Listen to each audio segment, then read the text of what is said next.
You know that feeling when you plant a rose. You water it, you talk to it, you baby it for weeks, and then summer hits, or that first brutal frost rolls in, and it's gone. I've been there. Most gardeners have, but here's what changes everything. Choosing the right variety for your climate. Not every rose is fragile. In fact, some of the most beautiful roses were bred to survive extremes. Blistering, Texas heat, Minnesota deep freezes, humid Gulf Coast summers, dry Rocky Mountain air. So today, we're walking through 10 rose varieties that are tough, gorgeous, and proven performers across the US, from Zone 3 all the way to Zone 10.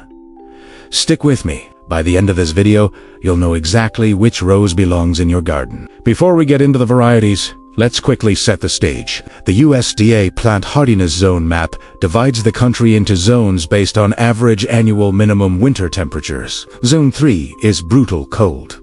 Think northern Minnesota or Alaska. Zone 10 is nearly frost-free. Think Miami or the desert Southwest. Most roses are labeled with a zone range on the tag. That number tells you the coldest winter the plant can generally survive. But here's the thing. Zones are just the starting point.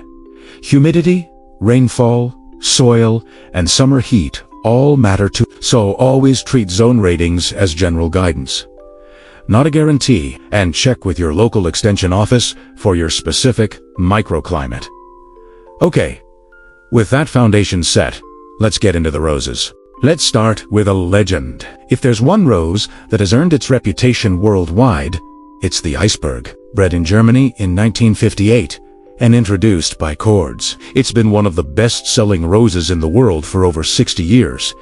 And that's not an accident. Iceberg is a floribunda, which means instead of one big bloom per stem, you get enormous clusters, sometimes 15 to 20 flowers opening at once. In a mature plant, the whole bush looks like it's draped in soft white clouds. From a climate standpoint, it's genuinely tough. Hardy to Zone 4 with no special care, and some gardeners in Zone 3B push it successfully with a good mulch layer over the crown. It handles heat surprisingly well too, especially if you give it afternoon shade in Zone 8 and 9 gardens, where summer sun is relentless. Disease resistance is where iceberg really separates itself from older roses. It shrugs off black spot and powdery mildew that would decimate other varieties. Fewer sprays, less fuss, healthier plant overall. If the iceberg is the world's most beloved white rose, the double knockout might just be the most popular rose, period, in the United States right now. And once you understand what it does, that's not surprising at all. The double knockout is a modern shrub rose developed to solve problems. Problems that kept average gardeners away from roses, disease, high maintenance, and cold sensitivity. It's hardy from Zone 4 all the way to Zone 11. That is a remarkable range. You can grow this rose in Minneapolis and in Miami, and it'll perform in both. The blooms are rich, saturated cherry-red, and unlike older roses that bloom once and rest, the double knockout is essentially a continuous blooming machine. From spring until the first hard frost, it self-cleans, meaning old petals drop on their own.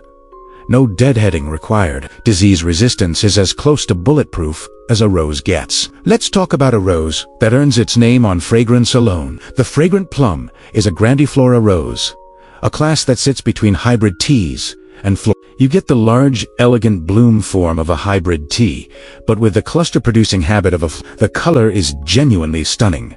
A deep lavender that shifts to plum purple in cooler weather, with rich magenta tones around the edges. But the fragrance is the headline. It's strong, complex, and distinctly fruity, like violets, roses, and something almost wine-like all at once.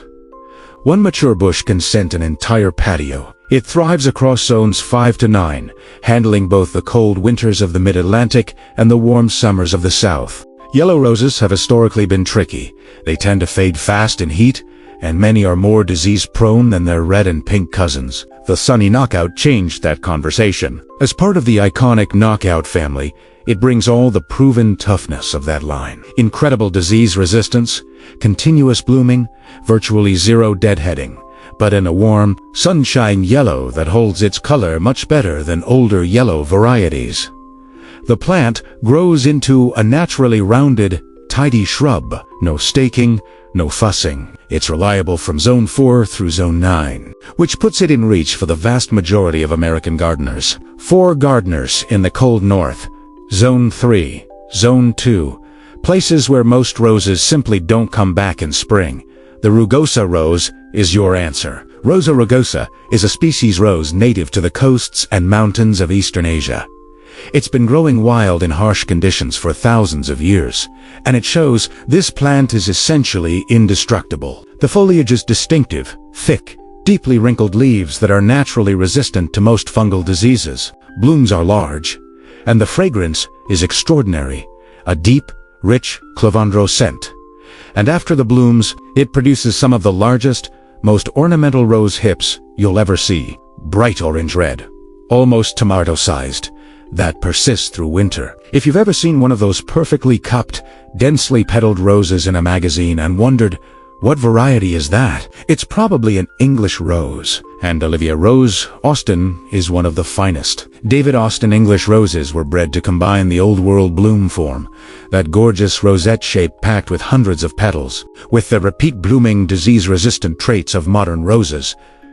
Olivia Rose Austin hits that balance beautifully. The blooms are this rich, warm candy pink, fully cupped, deeply layered, and they come back reliably throughout the season. Among the entire David Austin collection, Olivia is notably disease-resistant, which makes it a good entry point if you're new to English roses. Let's talk about a rose that's almost unknown outside the South, but for Southern gardeners, it's something close to a miracle. Caldwell Pink is a heritage polyantha rose that was found growing in a Texas cemetery, clearly thriving with zero maintenance for decades. In the high heat and crushing humidity of zones 8 through 11, where most roses turn into a black spot-covered disaster by July, Caldwell Pink just keeps blooming. And blooming, and blooming. It's a China-type rose, which means it doesn't go fully dormant in mild winters, and can bloom nearly year-round in frost-free zones. If you want a rose that looks like it belongs in a painting,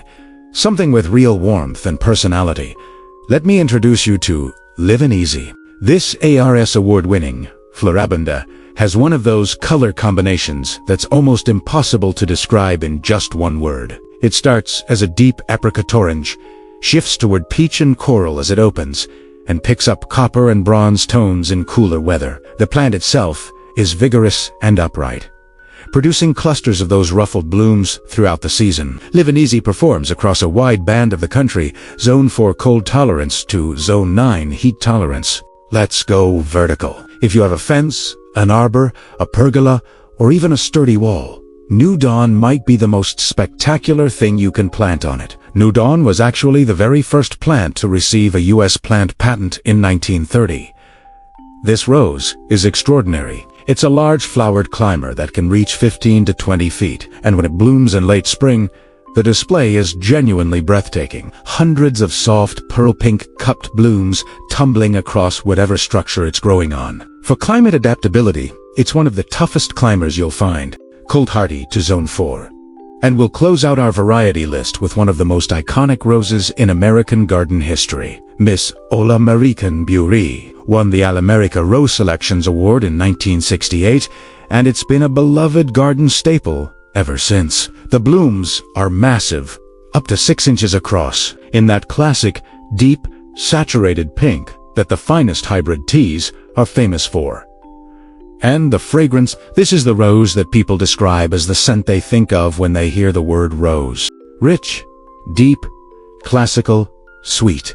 The kind that stops you in your tracks. From a climate standpoint, it performs solidly across zones 5 through 9.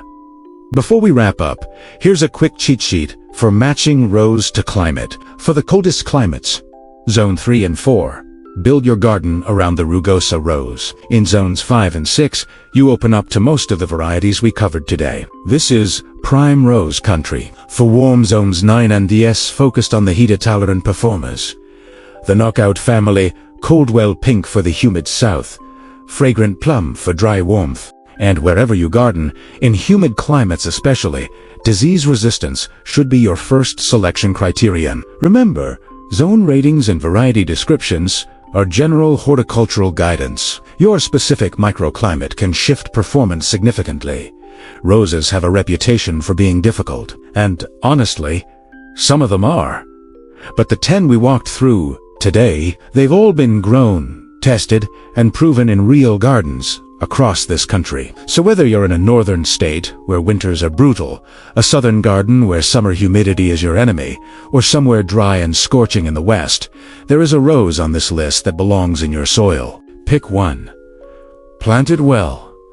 Give it what it needs, and watch what happens. If this video helped you, I'd genuinely love to know which variety caught your eye. Subscribe if you haven't already. There's a lot more coming on Climate Smart Gardening. Thank you for being here today. Now go plant something beautiful.